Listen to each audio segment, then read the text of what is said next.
ನನ್ನೊಡನೆ ಯುದ್ಧ ಮಾಡಲು ಸಿದ್ಧವಾಗಿರುವ ಕ್ಷತ್ರಿಯ ಯೋಧರನ್ನು ನನಗೊಂದು ಸಾರಿ ತೋರಿಸಿದರು.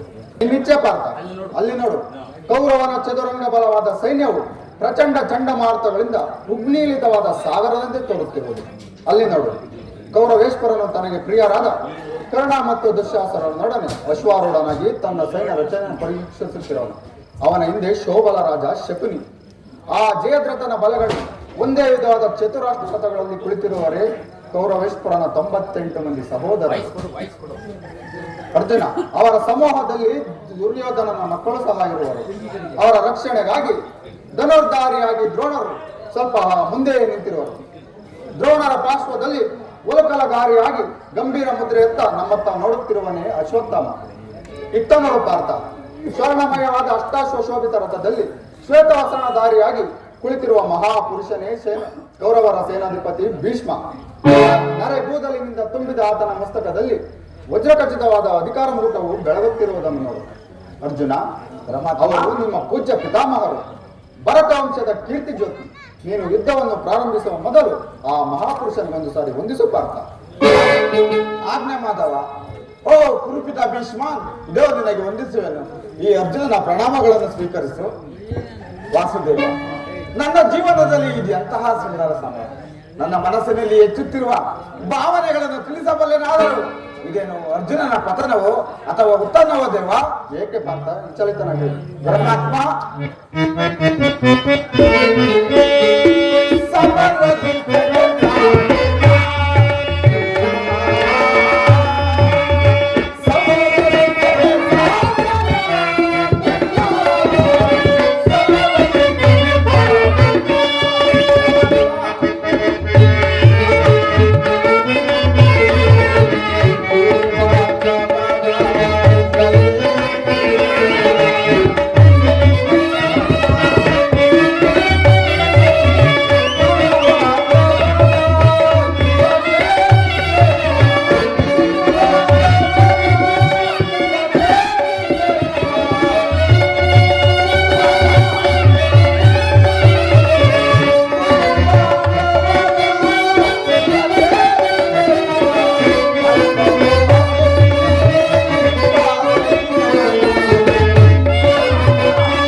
ಏನೆಂದು ಹೇಳಲು ಅಂಗ ಪ್ರತ್ಯಂಗಗಳಲ್ಲಿ ದಾರುಣ ಬೇಸಿಗೆ ಬಿಸಿಲಿನಿಂದ ಬೆಂದ ತಾವರೆಂತೆ ಮುಖವು ಬಾಡಿದೆ, ನಾಲಿಗೆಯು ಒಣಗುತ್ತಿದೆ, ಕೈಕಾಲುಗಳಲ್ಲಿ ನಿಲ್ಲಲು ಶಕ್ತಿ ಇಲ್ಲ.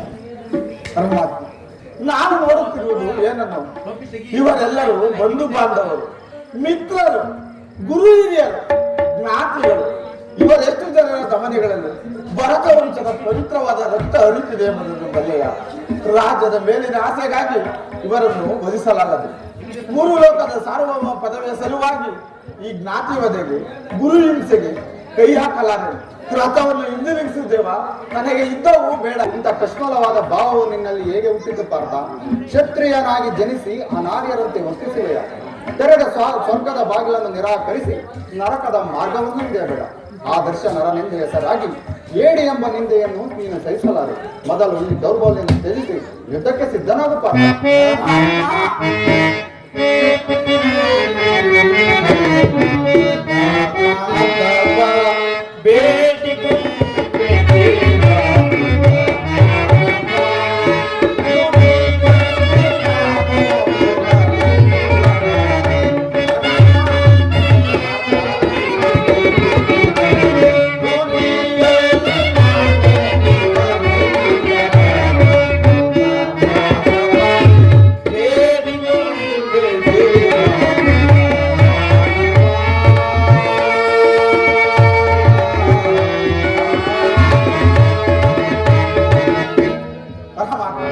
ಒಂದು ಸಾರಿ ಕುರುಸೇನೆಯ ಕಡೆ ದಿಟ್ಟಿಸಿ ನೋಡು. ಭೀಷ್ಮರು ಪೂಜ್ಯ ಪಿತಾಮಹರು, ಆಚಾರ್ಯ ದ್ರೋಣರು ನನ್ನ ಗುರು. ಇವರ ಮೇಲೆ ಬಾಣ ಪ್ರಯೋಗ ಮಾಡುವುದು ಗುರುವದೆಯಿಂದ ಲಭಿಸುವ ಸಂಪತ್ತಿಗಿಂತ ಆ ಭಿಕ್ಷಾವೃತ್ತಿಯೇ ಶ್ರೇಯಸ್ಕರ. ಬಂಧು ಬಾಂಧವರ ರಕ್ತದಿಂದ ತೊಯ್ದ ರಾಜಭೋಗವನ್ನು ಅನುಭವಿಸುವ ಇಚ್ಛೆಯು ನನಗಿಲ್ಲ. ಅಶಾಶ್ವತ ರಾಜ್ಯದ ಆಸೆಗಾಗಿ ಶಾಶ್ವತವಾದ ಧರ್ಮವನ್ನು ನಾಶ ಮಾಡಲು ನನ್ನಿಂದಾಗದು. ಈ ಸುಜನ ವಧೆಯು ಸಮ್ಮತವಲ್ಲ.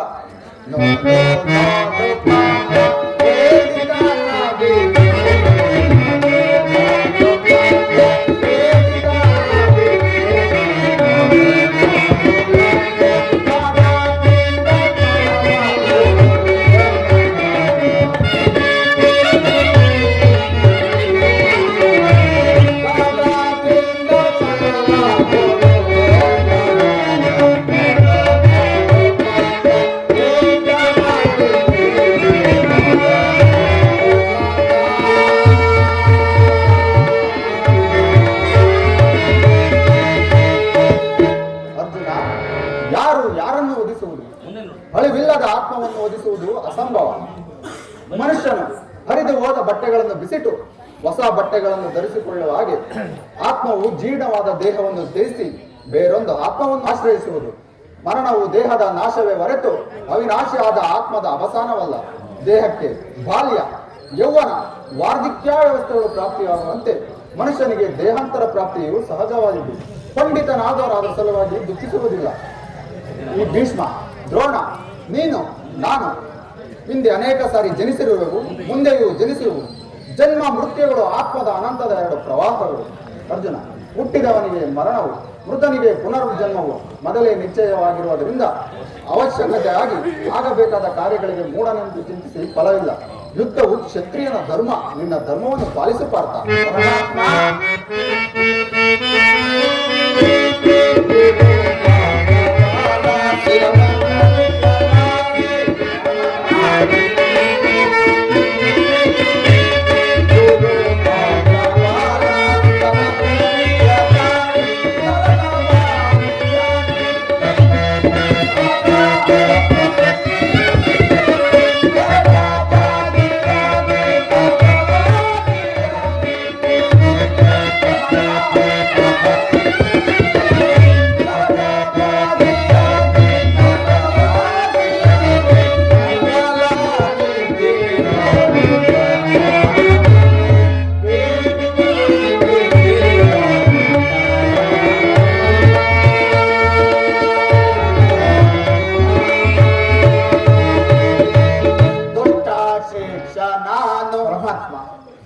ಯುದ್ಧದ ಹೆಸರೆತ್ತಿದರೆ ನನ್ನ ಹೃದಯವು ಕಂಪಿಸತೊಡಗಿರುವುದು.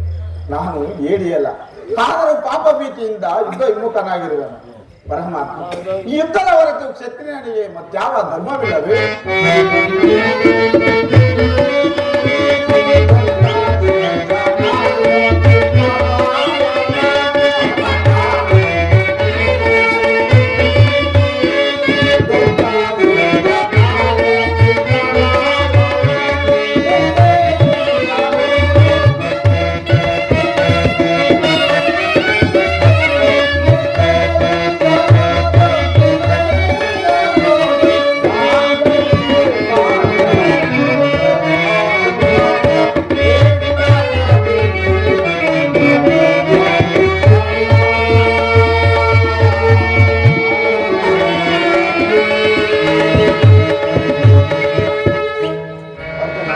ಸ್ವಧರ್ಮ ಪಾಲನೆಯಲ್ಲಿ ಪ್ರಾಣಗಳನ್ನಾದರೂ ತ್ಯಜಿಸಬಹುದು, ಆದರೆ ಪರಧರ್ಮ ಅವಲಂಬನೆಯು ಅನರ್ಥಕಾರಿ. ನೆನಪರಲಿ ಅರ್ಜುನ, ಇದು ಧರ್ಮ ಯುದ್ಧ. ಈ ಯುದ್ಧದಲ್ಲಿ ನೀನು ನಿವೃತ್ತನಾದರೆ ಸ್ವಧರ್ಮವನ್ನು ಉಲ್ಲಂಘಿಸಿದೆ ಎಂಬ ಪಾಪಕ್ಕೆ ಗುರಿಯಾಗುವೆ, ಅಕೀರ್ತಿ ಭಾಜನನೆನಿಸುವೆ. ನಿನ್ನಂತಹ ಸಂಭಾವಿತನಿಗೆ ಅಕೀರ್ತಿಯು ಮರಣಕ್ಕಿಂತಲೂ ಘೋರ. ಶತ್ರುಗಳು ನಿನ್ನನ್ನು ಏಡಿ ಎಂದು ನಿಂದಿಸುವರು, ಮಿತ್ರರು ವಂಚಕ ಎಂದು ಹೀಯಾಳಿಸುವರು. ಮೊದಲು ಈ ಮನೋವಿಕಾರವನ್ನು ತ್ಯಜಿಸಿ ಸ್ವಧರ್ಮ ಪಾಲನೆ ಮಾಡಿ ಪಾರ್ಥ.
ಧರ್ಮದ ನಾಶವು ಅಥವಾ ಧರ್ಮ ರಕ್ಷಣೆಯು ಉಭಯ ಭ್ರಷ್ಟನಾಗದಂತೆ ನನಗೊಂದು ದಾರಿ ತೋರಿಸಿ ವಾಸುದೇವ.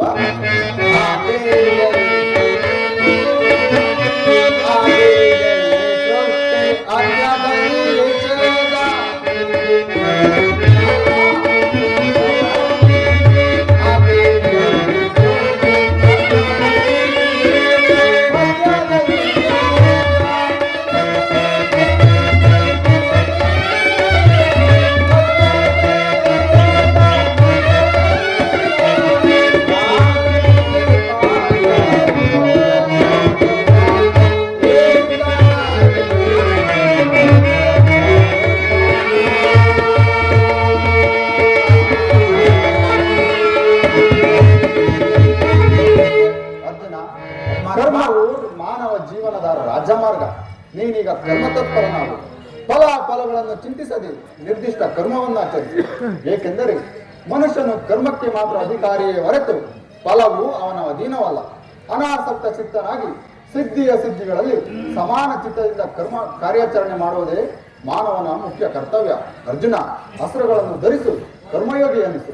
ಇಹದಲ್ಲಿ ಕೀರ್ತಿಯನ್ನು, ಪರದಲ್ಲಿ ಸ್ವರ್ಗವನ್ನು ಹೊಂದುವೆ ಪಾರ್ಥ. ಪರಮಾತ್ಮ, ಈ ದಿವ್ಯವಾಣಿ ನನ್ನ ಸುಪ್ತ ಪ್ರಜ್ಞೆಯನ್ನು ಎಚ್ಚರಿಸಬಿಡುತ್ತಿಲ್ಲ. ನೀನು ಯಾರು? ಇಹಲೋಕದಲ್ಲಿ ನಿನ್ನ ಕರ್ಮವೇನು? ಪಾರ್ಥ, ಇಹಲೋಕದಲ್ಲಿ ನಾವಿಬ್ಬರು ಅನೇಕ ಸಾರಿ ಜನ್ಮಗ್ರಹಣ ಮಾಡಿರೋರು. ಅವುಗಳ ನೆನಪು ನನಗಿದೆ, ನಿನಗಿಲ್ಲ. ನಾನು ಜನ್ಮ ಜಹರಾರಹಿತನು, ಅವ್ಯವಾತ್ಮಕನು, ಪಂಚಭೂತಗಳಿಗೂ ಒಡೆಯನು. ಯಾವಾಗ ಧರ್ಮದ ಪತನವು ಅಧರ್ಮದ ಉದ್ಧಾರವೂ ಆಗುವುದು, ಆಗ ಈ ಭೂಮಿಯಲ್ಲಿ ಜನ್ಮಗ್ರಹಣ ಮಾಡುವನು. ಸಜ್ಜನರ ಪಾಲನೆ, ದುಷ್ಟರ ನಾಶ, ಧರ್ಮ ಸಂಸ್ಥಾಪನೆ ಇವೇ ನನ್ನ ಅವತಾರದ ಮುಖ್ಯ ಉದ್ದೇಶಗಳು. ಪರಮಾತ್ಮ, ನಿನ್ನ ಅವತಾರದ ಗುರುತುಗಳೇನು? ನಿನ್ನನ್ನು ತಿಳಿಯುವ ಬಗೆ ಹೇಗೆ? ಉತ್ತರವನ್ನು ಕರುಣಿಸ ಮಹಾಮಹಿಮ. ಅರ್ಜುನ, ನಾನು ಮಾಯಾರೂಪಿ, ದರಿದ್ರೆನಿಸಿ ಸರ್ವ ಜಗತ್ತನ್ನೇ ಧಾರಣ ಮಾಡುವನು. ಜಲ ರೂಪದಿಂದ ಪ್ರಾಣಿಗಳಿಗೆ ಜೀವವನ್ನು ಕೊಡುವನು. ಅಗ್ನಿಮಯವಾಗಿ ಅವುಗಳ ಶಕ್ತಿಯನ್ನು ವರ್ಧಿಸುವನು. ವಾಯುವೆನಿಸಿ ಚಲಿಸುವನು. ಆಕಾಶವೆನಿಸಿ ವಿಶ್ವ ಜಗತ್ತನ್ನು ವ್ಯಾಪಿಸುವನು. ಮನೋಬುದ್ಧ ಅಹಂಕಾರಗಳೆಂಬ ತ್ರಿಗುಣಾತ್ಮಕ ರೂಪದಿಂದ ಮಾನವ ಪ್ರಜ್ಞೆಯನ್ನು ಜಾಗೃತಗೊಳಿಸಿ ಆತ್ಮವಿಕಾಸದ ರಾಜಪಥದಲ್ಲಿ ನಡೆಸನು. ಬಹುರೂಪಾತ್ಮಕವಾದ ಜಗತ್ತಿನ ಪ್ರಭಾವ ಪ್ರಳಯಗಳಿವೆ. ಉದಯ ವಿನಾಶಕ್ಕೂ ನಾನೇ ಕಾರಣನು. ಸರ್ವಶ್ರೇಷ್ಠನ ಸರ್ಮಾತ್ಮರಾದ ಪರಾವಸ್ತುವನು. ದಾರದಲ್ಲಿ ಮಣಿಗಳ ಸಮೂಹವು ಕೋಣಿಸಿರುವಂತೆ ಈ ವಿಶ್ವ ಜಗತ್ತು ನನ್ನಲ್ಲಿ ಭೃತವಾಗಿರುವುದು. ಅರ್ಜುನ, ನಾನು ನೀರಿನಲ್ಲಿ ರಸಾತ್ಮಕನು, ಸೂರ್ಯ ಚಂದ್ರರ ಕಾಂತಿನನು, ವೇದಗಳಲ್ಲಿ ಯಾವ ಓಂಕಾರನು ನಾನು, ಸಮಸ್ತ ಭೂತಗಳಿಗೂ ಅಧಿಕಾರನನು ನಾನು.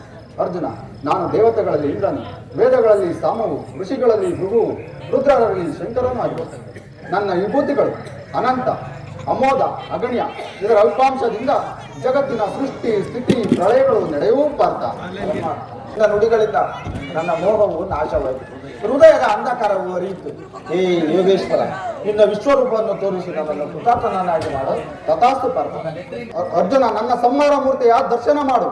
ಕರ್ಕಳ ಕಾಲ ಸ್ವರೂಪನು ನಾನು.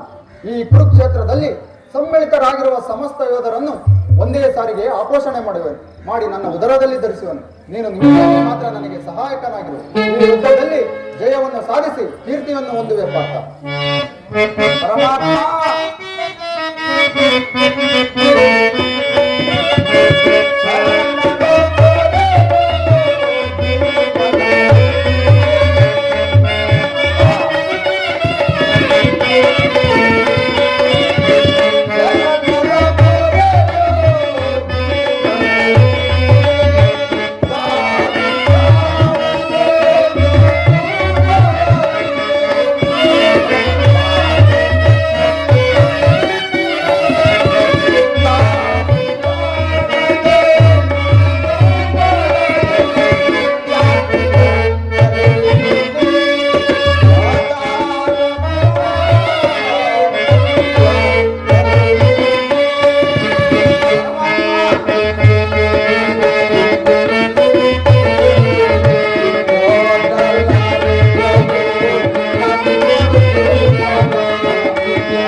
ಮಾನವನ ಚಕ್ಷುಗಳಿಂದ ನೋಡಲಾರದು. ಹೇ ಕರುಣಾಮಯದೇ, ನಿನ್ನ ಸೌಮ್ಯ ರೂಪವನ್ನು ಧಾರಣ ಮಾಡಿ ನನ್ನನ್ನು ಕೃತಾರ್ಥನನ್ನಾಗಿ ಮಾಡುತ್ತೇವ. ಆ ಚಕ್ರ ಶೋಭಿತವಾದ ನನ್ನ ಸೌಮ್ಯ ಮೂರ್ತಿಯ ದರ್ಶನ ಮಾಡು. ಸಾಗರ ಮಧ್ಯದ ಜಲರಾಶಿಯಲ್ಲಿ, ಪ್ರಶಾಂತ ಗಂಭೀರ ಜಲರಾಶಿಯಲ್ಲಿ ನಿಚ್ಚಲವಾಗಿ ಸರಿಸುವ ನಾವೆಯಂತೆ ನಿನ್ನ ಹೃದಯವು ಶಾಂತವಾಗಿರುವುದು. ಈ ಕುರುಕ್ಷೇತ್ರ ರಕ್ತಪ್ರಳಯದಲ್ಲಿ ನಿನ್ನ ನೌಕೆಯನ್ನು ಪ್ರತಭಿಷ್ಟನಾಗದಂತೆ ನೋಡಿಕೊಂಡು ಕರುಣಾಧಾರನಾಗಿ ನಿನ್ನ ಹಿಂದೆ ನಿಂತಿರುವನು. ಅರ್ಜುನ, ತೆಗೆದುಕೋ ಧನುರ್ಬಾಣಗಳನ್ನು, ಮುಳುಗಿಸೋ ರಣ ಕವಳೆಯನ್ನು.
ಒಂದೇ ಮಾತರಂ.